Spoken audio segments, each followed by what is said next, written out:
즉 운동의 격렬한 정도를 표시하는 것인데 다시 하겠습니다. 자, 요것을 다시 한 번 더 설명해 보니까 자, 포인트로 들어왔는데 운동량의 변화량 하게 되면은요. 자, 요것은 어떻게 표시하느냐? 델타 P라는 것은 P 마이너스 P0인데 핵심 포인트 들어왔습니다. 여기서 운동량이라는 게 벡터예요, 스칼라예요?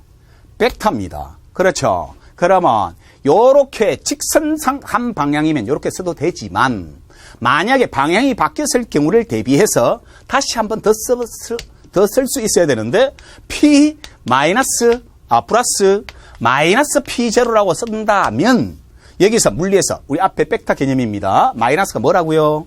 방향 반대를 의미하더라 하는 겁니다. 됐습니까? 요런 개념을 다시 한번 하는데 지금은 운동량 공식을 이해하시고 그리고 여러분들이 여기서 적용하는 게 있는데 산수가 목적이 아니고 여기서 개념을 어떻게 적용하는지를 여러분들이 확인해 보는 게 요 파트의 학습 목표가 되겠습니다. 자, 그럼 다시 한번 더 해볼게요. 자, 그러면 총 정리를 해서 이때까지 배웠던 내용들을 다시 한번 더 정리를 해보면 어떠한 결과가 되는고 하게 되면은 1kg이 존재하고 10N이 있는데 여기다가 10N의 힘을 가해보자 하게 되면은 이제 이때까지 배웠던 내용 전부 다를 하나로 풀어보겠습니다. 그러면은 운동방정식 F = ma죠. 그러면은 여기서 가속도 A라는 것은 M분의 F 해버리면은 여기서 1분의 10이니까 가속도가 10m/s 제곱이 되되 하는 겁니다. 됐습니까? 그러면은 지금 이 상태에서 정지 상태에서 간다 할게요. 그러면은 정지 상태에서 간다라고 하게 되면은 얘를 이렇게 적을 수가 있다고요. 그러면은 얘가 가장 중요한 거 운동이면 VT 그래프가 돼야 되겠죠. 가속도가 얼마냐 하게 되면은 10이고요. 경과 시간을 몇 초 동안 작용했는가? 5초가 되겠습니다. 그래서 요게 단계별로 쭉 올라가는데 갑자기 이런 게 문제가 탕 튕기는 뿌리면은 당황한다고요. 그래서 자꾸 연습을 시키고 있는 중입니다. 그러면은 자, VT 그래프에서 얘가 밑변이 5고 요것을 x라 했을 때 기울기가 10이라고 한다면 밑변분의 높이가 기울기지요. 그럼 요게 얼마요? 50m/s가 될 거다 하는 겁니다. 그래서 장난쳐 볼게요. 만약에 처음 운동량은 정지다 하라면 0이고 그 다음에 나중 운동량은 얼마냐 하면은 질량 곱하기 속도가 되겠죠. 질량이 몇 kg이냐? 1이니까 뭐가 되는 거 하게 되면은 얘가 50이 된다 하는 겁니다. 얘가 kg m/s로 표시를 할 수 있겠어요. 그렇다면 운동량 변화는 얼마냐? 나중에서 처음을 빼라 하는 겁니다. 빼라 하니까 얼마가 되겠습니까? 50이 된다고요. 그런데 참 신기하게 아직 안 했습니다. 조금 이따 하게 될 텐데 얘를 뭐라 쓸 수 있다고요? FT라 쓸 수 있다고요. 같은 결과라고. 왜요? 힘을 작용하면은 속도 변화가 생기더라. 그럼 운동량 변화를 나타낼 수 있겠더라. 힘이 얼마냐, 지금 얼마냐 하게 되면요. 10N이가 시간이 5초가 되니까 뭐가 되겠습니까? 50으로서 같더라. 해서 단위를 힘의 단위가 뉴턴, 시간의 단위가 세크 해서 뉴턴 세크라 써도 괜찮고 혹은 킬로그램 m/s로 써도 괜찮더라는 얘기예요. 그래서 한번 해가지고 또 이해가 되질 않습니다. 한 번 더 해보겠습니다. 일단 벡터라는 것을 여러분들이 기억을 하셔야 되는데 자, 한 번 더 해보겠습니다. 운동량의 변화량 하게 되면은요, 이번에는 평면에서 운동량 변화하게 되면 한 번 더 해보겠습니다. 여기서 델타 P 하게 되면은 뭐가 되겠습니까? P 지금 세뇌시키고 있는 중입니다. 이거는 무조건 알아야 돼요. P-P0죠. 한 번 더 해버리게 되면은 얘가 P 플러스 마이너스 P0가 된다 하는 겁니다. 그래서 여기서 마이너스란 것은 방향이 반대임을 의미하는데 핵심 평면 하게 되면 XY 좌표가 무조건 튕겨나와야 되고 일반 물리학 카스도 똑같은 내용이에요. 알겠습니까? 해서 이러한 것들을 다시 한 번 더 정리해 본다면 어떻게 되는 거 하게 되면은요. 예를 들어 보겠습니다. 잘 보십시오. 자, 앞에 게 됐는가 안 됐는가? 항상 제가 설명하는 파트는 앞에 거와 연결해서 설명합니다. 앞에 곁에 있다면 사실은 더 쉽게 더 빨리 진도를 나가도 괜찮습니다. 처음에 어떤 물체가 이렇게 가다가 동쪽으로 가다가 북쪽으로 갔다 하게 되면은요. 자, 적어 보겠습니다. 즉 다시 말해서 델타 P 하게 되면은 운동량 변화, 운동량은 다시 한번 벡터 탕 튕겨 나와 버려야 되겠습니다. 그러면은 델타 P라는 것이 P 마이너스 P0라고 쓸 수가 있고, 그 다음에 한 번 더 써버립니다. P 플러스 마이너스 P0라 쓸 수 있다. 마이너스가 방향 반대다. 잘 보십시오. 이것을 동서남북 좌표를 XY 좌표로 직교 좌표로 표시를 해버렸을 때 얘가 동쪽이다 하게 되면 맨 처음에 처음 운동량이 다 되는 겁니다. 그 다음에 나중 운동량을 표시를 해요.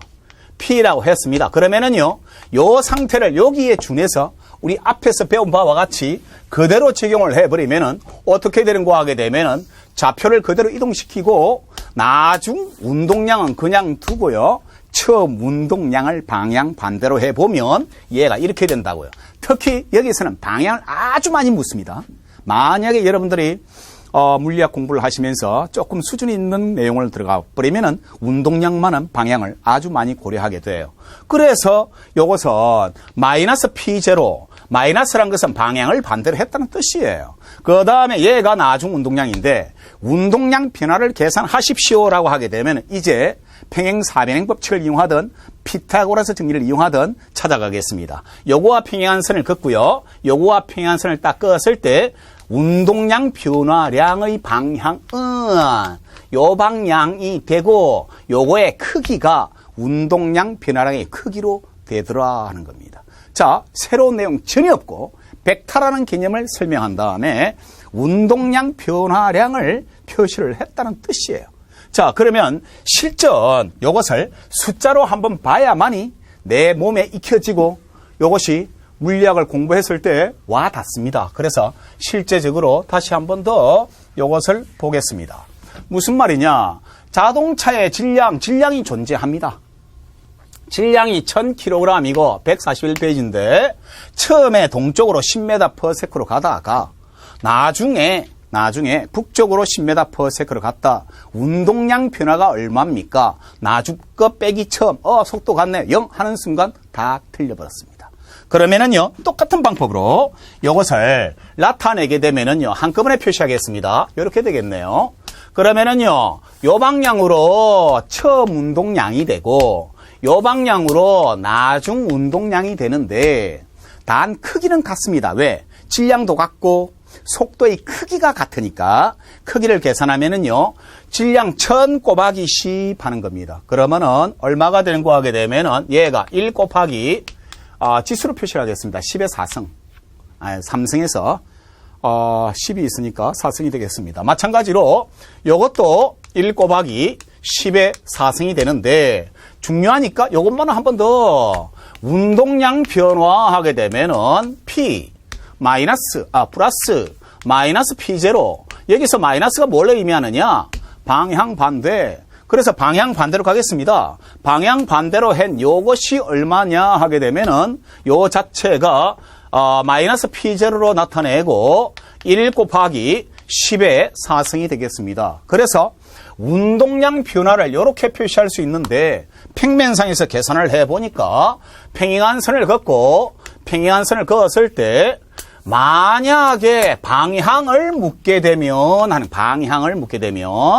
이것은 뭐냐 하게 되면은 다시 말해서 이것을 동쪽, 저것을 북쪽으로 봤을 때입니다. 그러면은 이것은 북서쪽. 왜요? 방향이 나왔기 때문에 벡터이므로 방향이 나왔고 크기 하는 순간 이젠 피타고라스 정리가 되겠습니다. 그러면 얘가 1이고 1 곱하기 10의 4승, 1 곱하기 10의 4승이니까 1로 계산해서 루트 2 곱하기 10의 4승 뉴턴 세크해도 괜찮고 혹은 단위는 적용해 보십시오. 킬로그램 메타 퍼 세크가 되겠습니다. 이해되시겠습니까? 를 지금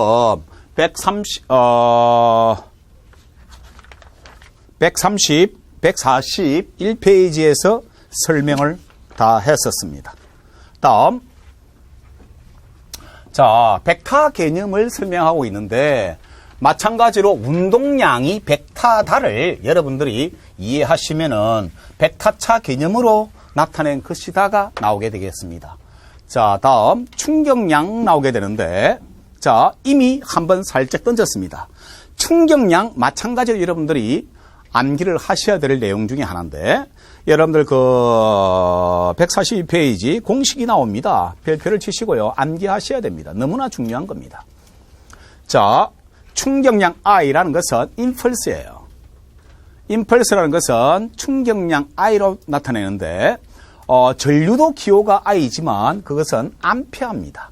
그래서 약속으로서 나타내는 기호였기 때문에 이것은 암기를 하셔야 되고, 자, 가겠습니다.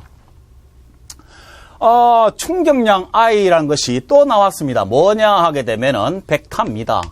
벡터라고 했을 때 뭐냐 하게 되면은 반드시 여러분들 아셔야 될 게 벡터의 핵심은 뭐예요? 방향이다. 고로, 자, 충격량 I라는 것은, 자, 요것이 바로 일반 물리학에서 다루는 방법인데 요것이 더 쉽습니다. 자, 델타 P의 원인이 되는 물리량이다. 델타 P가 뭐예요? 요것이 다시 말해서 운동량 변화지요. 속도가 변했지요. 가속도 운동이지요. 가속도의 방향, 즉 힘의 방향이 충격량 방향이다 하는 겁니다.